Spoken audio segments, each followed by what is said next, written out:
جاپانی پھل املو کو انگریزی میں پرسمنس کہتے ہیں۔ املو اپنی صفات کے لحاظ سے عوام میں کافی مقبول ہے اور ہر کوئی اس کو پسند کرتا ہے، لیکن بہت کم ہی لوگ اس بات سے واقف ہوں گے کہ اس کے کھانے سے متعدد طبی فوائد بھی حاصل ہوتے ہیں۔ املو کی تاثیر گرم ہوتی ہے، اس لیے اس کو اعتدال میں ہی کھانا چاہیے۔ ہمیشہ پکا ہوا کھائیں، کچا پھل نقصان دہ ہو سکتا ہے۔ طبی ماہرین کے مطابق املو میں وٹامن اے، وٹامن بی اور سی، پروٹین، کیلشیم، فاسفورس اور پوٹاشیم پایا جاتا ہے۔ 100 گرام وزنی املو میں صرف 80 کیلوریز ہوتی ہیں۔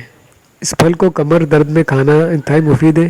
سخت جسمانی مشقت سے پٹھوں کی اکڑن اور درد میں بھی مفید ہے۔ املو گلے کی سوزش اور خراش میں بھی فائدہ مند ہے، جبکہ بڑی آنت کے ورم کو کم کرتا ہے۔ دل کی بیماریوں میں کھانا فائدہ مند ہے، یہ ہمارے نظام کو درست رکھتا ہے۔ املو شوگر کو کنٹرول کرتا ہے، قوت مدافعت میں اضافے کا سبب بنتا ہے۔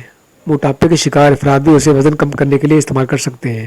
یہ پھل آنت کے زخم کو ٹھیک کرتا ہے۔ اس پھل کو اپینڈکس کے مرض میں بھی کھانا مفید ہے، قبض کو دور کرتا ہے، معدے کی خرابی کو بھی دور کرتا ہے۔ تو ویورز، بے شمار فائدے رکھنے والے اس پھل کو آپ ضرور استعمال کریں اور اپنی رائے سے آگاہ کیجیے گا۔ اجازت دیجیے، اللہ حافظ۔